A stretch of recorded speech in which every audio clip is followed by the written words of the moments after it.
নমস্কাৰ কি খবৰ মই নিৰঞ্জন বৰা মোৰ ইউটিউব চেনেল নিৰঞ্জন বৰালৈ আপোনালোক সকলোকে পুনৰবাৰ স্বাগতম জনাইছোঁ যিহেতু ইণ্ডিয়ান আৰ্মি অগ্নিবীৰৰ কাৰণে অল অসমৰ অনলাইন এপ্লাই বৰ্তমান চলি আছে আৰু লাষ্ট ডেটটো হৈ গ'ল আপোনালোকৰ 10 এপ্ৰিল 2025 আজি যিহেতু 3 এপ্ৰিল হ'লেই খুব সোনকালে আপোনালোক ল'ৰা ছোৱালী সকলোৱে যদি 17 বছৰ 17.5 বছৰৰ পৰা 21 বছৰৰ ভিতৰত যদি হৈছে আপুনি এপ্লাইটো কৰি লওক লাষ্ট ডেট হৈ গ'ল 10 এপ্ৰিল 2025 আজি এইটো ভিডিঅ'ত আপোনালোকে জানিব পাৰিব যে ইণ্ডিয়ান আৰ্মি অগ্নিবীৰত যিসকলৰ আগতে এনচিচি থাকিলে আৰ্মিত এক্সাম দিব নালাগে বা স্পৰ্ট থাকিলে আপোনাৰ সাবসিডি পায় এইবাৰনো কেনেকুৱা কি প্ৰসেছ কৰিছে ইণ্ডিয়ান আৰ্মি অগ্নিবীৰত ফুল ডিটেইলছত জানিব পাৰিব স্পৰ্টৰ যদি সাৰ্টিফিকেট আছে এনচিচি যদি আছে ৰিলেশ্যন সাৰ্টিফিকেট যদি আছে বা আইটিআই যদি আছে তেন্তে ক'ত কিমান নম্বৰ পাব গোটেইখিনি কথা জানিব পাৰিব ভিডিঅ'টো শেষলৈকে চাব আহক এতিয়া আমি ভিডিঅ'টো আৰম্ভ কৰোঁ আৰু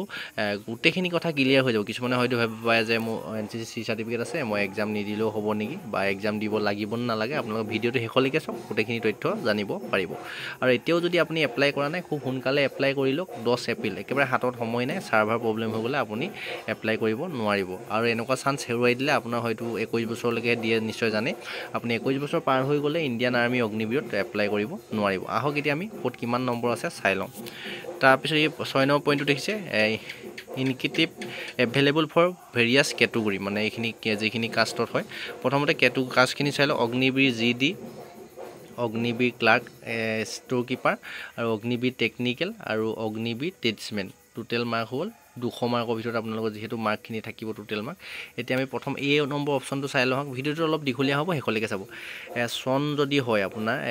এডপ্ট মানে আপোনাৰ দেউতাক যদি কিবা কাৰণত চাকৰি কৰি থাকোঁতে যদি ডেথ হৈছিল তেন্তে আপোনাৰ তাৰ যদি চাৰ্টিফিকেট আছে তেন্তে আপুনি পাব অগ্নিবীৰ জি ডিত হ'লে 20 মাৰ্ককৈ পাব আৰু টেকনিকেল ক্লাৰ্ক বা ষ্ট'ৰ কিপাৰত হ'লেও 20 মাৰ্ক পাব সেই চাৰ্টিফিকেটখন যদি হয় আছে আপোনাৰ দেউতা যদি চাকৰিত কৰি থাকোঁতে ইণ্ডিয়ান আৰ্মিত মৰিছিলে আৰু অগ্নিবীৰ টেকনিকেলত কৰিলেও 20 মাৰ্ক পাব আৰু অগ্নিবীৰ ট্ৰেডমেনত কৰিলেও আপুনি 20 মাৰ্ক পাব তাৰপিছত আহিলে বি নম্বৰ অপশ্যনটো হৈছে স্পৰ্টমেন যদি আপুনি হয় স্পৰ্টৰ যদি চাৰ্টিফিকেট আছে স্পৰ্টমেনৰ 1 নম্বৰ পইণ্টটো দিছে response Indian at the international লেভেলত যদি আপুনি খেলিছে বা তাৰ চাৰ্টিফিকেট যদি আছে যিকোনো গেমছত তেতিয়া আপুনি 20 মাৰ্কে পাব Agniveer G D technical clerk যি পোষ্টতে আপুনি এপ্লাই নকৰক কোৱালিফাই নহওক তাতে আপুনি 20 মাৰ্ক পাবলৈ সক্ষম হ'ব আৰু যদি state at the senior junior national level and have one any medal আপুনি ষ্টেট লেভেলটো যদি এটা মেডেল পাইছিলে এটা যদি মেডেল পাইছিলে ষ্টেট লেভেল তেতিয়াও আপুনি পাব তাত 15 মাৰ্ক পাব ষ্টেট লেভেলত যি পোষ্টতে নহওক আপুনি 15 মাৰ্ক পাবলৈ সক্ষম হ'ব তাৰ ল'ৰা ছোৱালী সকলোৱে পাব এইখিনি মাৰ্ক তাৰপিছত আহিলে response college university champion at any medal মানে কলেজ লেভেলত বা ইউনিভাৰ্চিটি লেভেলতো যদি আপোনাৰ মেডেল আছিলে তেতিয়াও আপুনি পাব মাৰ্ক 10 মাৰ্ক পাব তেতিয়া আপুনি অলপমান কম মাৰ্ক পাব স্পৰ্টৰ 10 মাৰ্ক পাব তাৰপিছতে দিছে response state at national level Khelo India games and have any medal মানে আপুনি খেলো ইণ্ডিয়াত যদি পাৰ্টিচিপেট কৰিছে তাতো যদি মেডেল পাইছে তেতিয়াও আপুনি 10 মাৰ্ক পাবলৈ যি খেলো ইণ্ডিয়া আমাৰ গুৱাহাটীতে হৈছিলে অসমৰ নিশ্চয় জানে সকলোৱে তাতো যদি পাৰ্টিচিপেট কৰিছিলে তেতিয়া আপোনাৰ মেডেল যদি পাইছিলে কিবা তেতিয়া আপুনি 10 মাৰ্ক তাতো পাব যি পোষ্টতে আপুনি কোৱালিফাই নহওক তাৰপিছত আহিলে response district at the state level and have any medal আপুনি ডিষ্ট্ৰিক্ট লেভেলতো যদি খেলিছে ষ্টেটৰ ভিতৰত যিহেতু গেমছ হৈ থাকে তাৰ ডিষ্ট্ৰিক্ট লেভেলটো যদি কিবা মেডেল পাইছিলে বা খেলিছিলে তাতো আপুনি মাৰ্ক পাব 5 নম্বৰ পাবলৈ ডাইৰেক্ট গোটাগুটি 5 নম্বৰ পাবলৈ সক্ষম হ'ব তাৰপিছত 6 নম্বৰ অপশ্যন দিছে respond the state school team in the event ORG by all India school game মানে স্কুলৰ যিহেতু কিছুমানে স্কুল গেমছত পাৰ্টিচিপেট কৰে বা স্কুল গেমছত যিহেতু খেলে স্পৰ্টৰ ফালৰ পৰা তাৰপিছত আপ টু 6 পজিশ্যন মানে 6 নম্বৰ পজিশ্যনলৈকে আপুনি যদি স্কুল লেভেলত যদি গেমছত যদি খেলি কিবা মেডেল পাইছিলে তেতিয়াও আপুনি 6 নম্বৰ পজিশ্যনলৈকে যদি পাইছিলে তেতিয়াও তাত মাৰ্ক পাব 5 নম্বৰ পাবলৈ সক্ষম হ'ব জি ডি হওক ট্ৰেডমেন হওক ক্লাৰ্ক হওক ষ্ট'ৰ কিপাৰ হওক টেকনিকেল হওক যি পোষ্টে নহওক মানে অগ্নিবীৰ আপুনি 5 নম্বৰ পাব তাৰপিছত এতিয়া মেইন পইণ্টটো আহিলে এনচিচি যিসকলে কৰিছে ক'ত কিমান নম্বৰ পাব আপোনালোকে চাই লওক এনচিচি আপুনি পাব এনচিচি এ চাৰ্টিফিকেট যদি কৰা থাকে এনচিচি এ যদি চাৰ্টিফিকেট কৰা থাকে তেতিয়া আপোনাৰ 5 মাৰ্ক দিব যি পোষ্টে নহওক এনচিচি এ চাৰ্টিফিকেট থাকিলে আপুনি 5 মাৰ্ক পাব আৰু এনচিচি বি চাৰ্টিফিকেট যদি থাকে আপোনাৰ এনচিচি বি চাৰ্টিফিকেটলৈকে যদি কৰা থাকে তেতিয়া আপোনালোকৰ 10 মাৰ্ক পাব যি পোষ্টতে নহওক আপুনি জি ডি হওক ট্ৰেডমেন হওক ক্লাৰ্ক হওক ষ্ট'ৰ কিপাৰ হওক আপোনালোকৰ টেকনিকেল হওক সকলো পোষ্টতে 10 মাৰ্ক পাব NCC B চাৰ্টিফিকেট থাকিলে আৰু যদি NCC C চাৰ্টিফিকেট কমপ্লিট হৈ থাকে C চাৰ্টিফিকেট যদি আপুনি পাই থাকে তেতিয়া আপোনাৰ এইটো আপোনালোকে এটাত 20 নম্বৰ পাব আপোনাৰ 20 নম্বৰ কোনটো পোষ্টত পাব আমি চাই ল'ব লাগিব 20 নম্বৰ পাব আপোনালোকে GD পোষ্টত 20 নম্বৰ পাব NCC যদি C চাৰ্টিফিকেট থাকে আৰু বাকি যি ট্ৰেডমেনৰ পোষ্ট কেইটা আছে ক্লাৰ্ক ষ্ট'ৰ কিপাৰ টেকনিকেল 8 পাছ ষ্টেটমেণ্ট 10 পাছ ষ্টেটমেণ্টত যদি আপুনি এপ্লাই কৰিছে যদি কোৱালিফাই হয় NCC C চাৰ্টিফিকেট থাকিলে 15 মাৰ্ককে পাবলৈ সক্ষম হ'ব আৰু NCC C certificate and participate in Republic day parade আৰু NCC C চাৰ্টিফিকেট থকাৰ লগতে আপুনি C চাৰ্টিফিকেটটো কৰিবলৈ যদি ৰিপাব্লিক ডেত আপুনি পেৰেডত অংশগ্ৰহণ কৰিছিলে তেতিয়া GDত হ'লে 25 নম্বৰ পাই যাব আৰু বাকি ট্ৰেডমেনৰ পোষ্ট কেইটাত 20 নম্বৰ পাবলৈ সক্ষম হ'ব মানে যিটো পোষ্টতে আপুনি এপ্লাই কৰে যিটো কাৰণে কোৱালিফাই হয় আপোনাৰ যোনটো পোষ্টতে কোৱালিফাই হয় তাত আপোনাৰ GDত হ'লে 25 নম্বৰ পাব NCC C চাৰ্টিফিকেটৰ লগতে ৰিপাব্লিক ডেত পেৰেডত অংশগ্ৰহণ কৰিছিলে বাকি পোষ্ট কেইটাত ট্ৰেডমেনৰ কেইটাত 20 মাৰ্ক পাবলৈ সক্ষম হ'ব GDত হ'লে 25 মাৰ্ক পাব তাৰপিছতে আহিলে candidate Agniveer clerk store keeper technical having level মানে আপোনালোকৰ Agniveer clerk store keeper technical এই তিনিটা পোষ্টত যদি আপোনালোকে পাছ কৰে তাৰ লগতে যদি IT কোৰ্চ চাৰ্টিফিকেট নিট মানে আপোনাৰ IT কোৰ্চটো যদি থাকে IT কোৰ্চ এইটো কি হয়তো ফুল ফৰ্মটো মই নাজানিম আপোনালোকে যদি জানে কমেণ্ট কৰিব এই IT কোৰ্চটো যদি আপোনালোকে নিটৰ নিটৰ আণ্ডাৰ ABC লেভেলত যদি আপোনাৰ কোৰ্চ চাৰ্টিফিকেটটো যদি আছে এইটো বিষয়ে মই অৱগত নহয় 1 জানুৱাৰী 2020 চনৰ ভিতৰত যদি আপুনি এইটো IT কোৰ্চটো কৰা আছে তেতিয়া আপোনালোকে অগ্নিবীৰ ক্লাৰ্ক আৰু ষ্ট'ৰ কিপাৰত আপোনালোকে 15 নম্বৰ পাবলৈ সক্ষম হ'ব ইয়াত GD ট্ৰেডমেন বা টেকনিকেলত আপোনালোকে এই নম্বৰটো নাপাব তাৰপিছত 20 নম্বৰ পইণ্টটো চাই লওক bonus mark for ITI diploma qualified candidate is as under আপুনি এই মাৰ্কটো অনলি আপোনালোকৰ টেকনিকেলৰ যিখিনি কেণ্ডিডেট আছে এইটো হয়তো আমি চাই লৈছোঁ টেকনিকেলত যিসকলে কোৱালিফাই কৰিব বা এপ্লাই কৰিব তেওঁলোকেহে পাব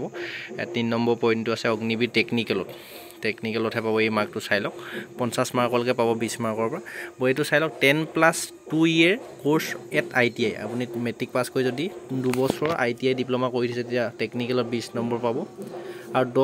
10+2 বা 3 year 2 বছৰ বা 3 বছৰ যদি ডিপ্ল'মা কৰি থৈছে তেতিয়া 30 মাৰ্ক পাব তাৰপিছত 12+1 year ITI কোৰ্চ যদি কৰিছে আপুনি হাই ছেকেণ্ডেৰী পাছ কৰি যদি এবছৰীয়া ITI কৰিছে তেতিয়াও 30 মাৰ্ক পাব টেকনিকেল পোষ্টৰ অগ্নিবীৰ টেকনিকেলত অনলি তাৰপিছত আপোনাৰ high secondary +2 year course of ITI 12+ ঠিকেই high secondary +2 year ITI course যদি কৰি থৈছে তেতিয়া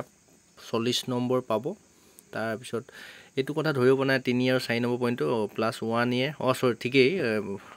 2 year কৰি থ'লে আপোনাৰ 40 নম্বৰ 1 year কৰি থ'লে হাই ছেকেণ্ডেৰী পাছ কৰি 30 নম্বৰ পাব আৰু 12+ যদি ডিপ্ল'মা হোল্ডাৰ আপুনি হাই ছেকেণ্ডেৰী পাছ কৰা যদি কিবা ডিপ্ল'মা ডিগ্ৰী লৈ থৈছে তেতিয়া আপোনালোকে 50 নম্বৰলৈকে পাবলৈ সক্ষম হ'ব এইখিনি NCC স্পৰ্ট আৰু ITI থকা মাৰ্কখিনি নিশ্চয় গোটেইখিনি কৈ দিলোঁ গম পালে ইয়াৰ পিছতে মষ্ট ইম্পৰ্টেণ্ট কথাটো আমি আলোচনা কৰিবলৈ গৈ আছোঁ য'ত নেকি NCC থাকিলে আপোনালোকে এক্সাম থাকিলে ডাইৰেক্ট চাকৰি পাই যায় নেকি বা স্পৰ্ট থাকিলে ডাইৰেক্ট চাকৰি পাই যায় নেকি আৰু ইয়াতে এটা নোট দিছে আপোনালোকে চাই লওক in case a candidate is found to have made fake claims at any stage মানে আপোনালোকে যিখিনি বোনাছ মাৰ্ক পাব যদি আপুনি এপ্লাই কৰোঁতে ভুলকৈ বা কিবা ফেককৈ যদি বনাই দিয়ে তেতিয়া আপোনাৰ যিকোনো ষ্টেজ আপুনি গোটেইখিনি কমপ্লিট কৰাৰ পিছতো হয়তো মেডিকেলৰ টাইমতো হয়তো বা ফিজিকেল দিয়া টাইমতো যদি আপোনাৰ গোটেইখন ভুল বুলি প্ৰমাণিত হয়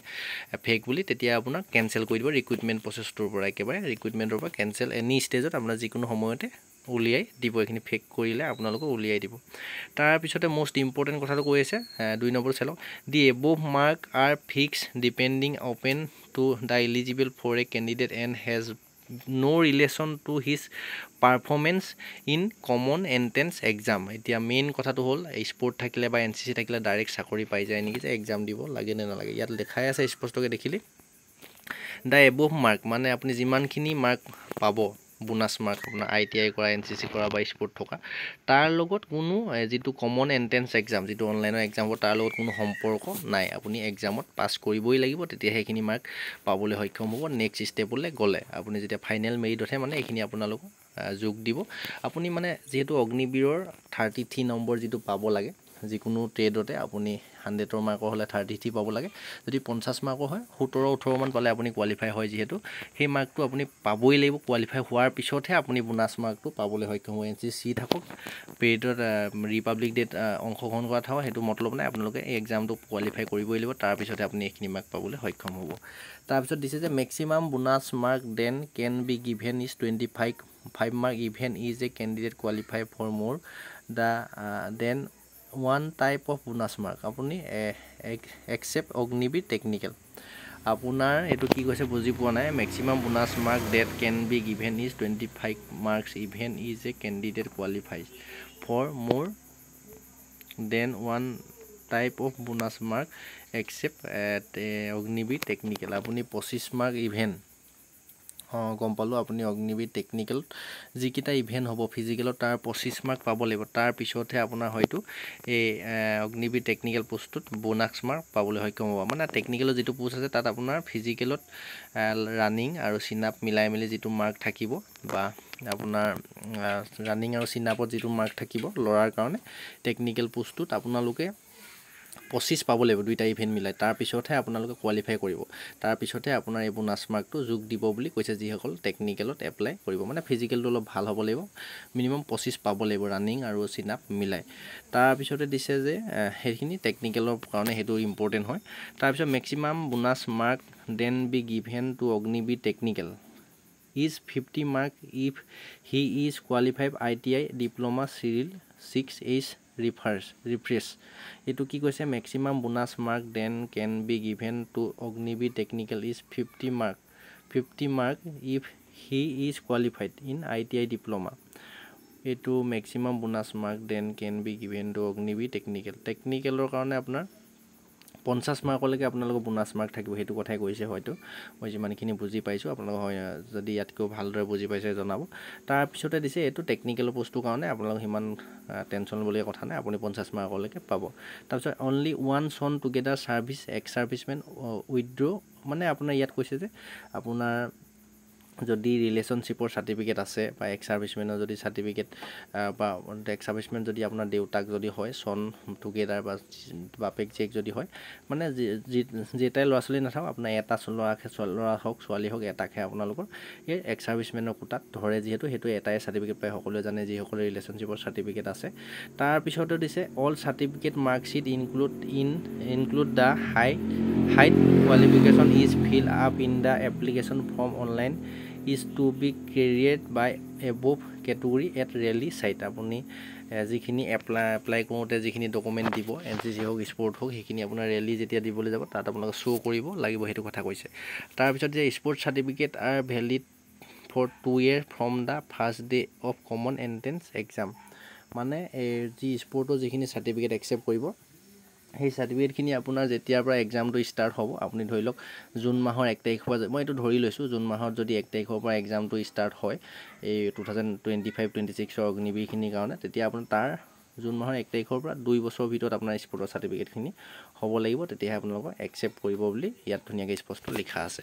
এতিয়া গম পালে ক'ত কিমান নম্বৰ আছে NCC থাকিলে এক্সাম দিব লাগিব স্পৰ্ট থাকিলেও আপুনি এক্সাম দিব লাগিব এক্সামটো কোৱালিফাই কৰিবই লাগিব আৰু যিসকলৰ নাই তেওঁলোকে টেনশ্যন ল'ব নালাগে এক্সামত যদি আপুনি ভাল নম্বৰ এটা স্ক'ৰ কৰে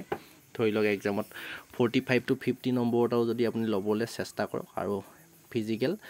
যিটো 100 মাৰ্কৰ ফিজিকেল হয় তাত আপোনালোকে যদি ল'ৰাৰ কাৰণে 100 মাৰ্ক যেহেতু হয় তাত যদি আপুনি 100 পাই যায় ধৰি লওক 150 হৈ গ'ল আৰু বাকী 150 হৈ গ'লে আপোনাক মেৰিটত আৰামছে অগ্নিবীৰ চাকৰি পাবলৈ সক্ষম হ'ব এক্সামত 50 মান স্ক'ৰ কৰিবলৈ চেষ্টা কৰক যদি 100 মাৰ্কৰ এক্সাম হয় আৰু যদি 50 মাৰ্কৰ হয় আপুনি 25 মান কৰিলেও আপোনাৰ 50% কৰিলেও আৰু ফিজিকেল যদি এক্সেলেণ্ট মাৰি দিয়ে ফিজিকেলত যদি 100% মাৰ্ক আহিছে তেতিয়া আৰামছে আপুনি অগ্নিবীৰ চাকৰি পাই যাব আৰু যিসকলেতো এইখিনি স্পৰ্ট বা ITI বা আপোনালোকৰ NCC আছে তেওঁলোকৰতো সহজেই হ'ব এক্সামটো জাষ্ট যেনে তেনে কোৱালিফাই কৰাৰ পিছতে আপোনালোকে এই মাৰ্কখিনি পাই 150-160 আৰামছে হৈ যাব আপোনালোকৰ চাকৰি ওপৰতে হৈ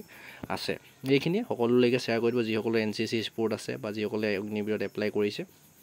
তেওঁলোকৰ সুবিধা হোৱাকৈ ভিডিঅ'টো শ্বেয়াৰ কৰি দিব গোটেইখিনি তথ্য জানিব পাৰিলে আৰু ডেছক্ৰিপশ্যনতে হোৱাটছআপ গ্ৰুপৰ লিংক টেলিগ্ৰাম চেনেলৰ লিংক আৰু ইনষ্টা আইডি দি থোৱা আছে ফ'ল' কৰি ৰাখিব হোৱাটছআপ গ্ৰুপত জইন হৈ ল'ব আৰু টেলিগ্ৰাম চেনেলটো ছাবস্ক্ৰাইব কৰি ল'ব তাতে এই ভিডিঅ'ৰ লিংকবিলাক পাই থাকিবৰ বাবে আৰু ইয়াতকৈ কিবা জানিবলগীয়া থাকিলে কমেণ্ট কৰিব নেক্সট আকৌ কেনেদৰে আপোনালোকে অগ্নিবীৰৰ কাৰণে এতিয়াৰ পৰা প্ৰিপেৰেশ্যন কৰিব তাৰ ওপৰত খুব সোনকালে ভিডিঅ' লৈ আহিম যিহেতু অসমীয়াত এইবাৰ এক্সাম হ'ব চেনেলটো ছাবস্ক্ৰাইব কৰি বেল আইকনটো প্ৰেছ কৰি অল কৰি থৈ দিব নেক্সট আকৌ অন্য এটা অতি গুৰুত্বপূৰ্ণ ভিডিঅ' সৈতে আপোনালোকৰ সন্মুখত লগ পোৱাৰ প্ৰতিশ্ৰুতি গোটেই ইনফৰ্মেশ্যন পাই যদি ভাল লাগিলে লাইক কৰি দিব আজিৰ ভিডিঅ'টোৰ পৰা ইমানতে বিদায় লৈছোঁ ধন্যবাদ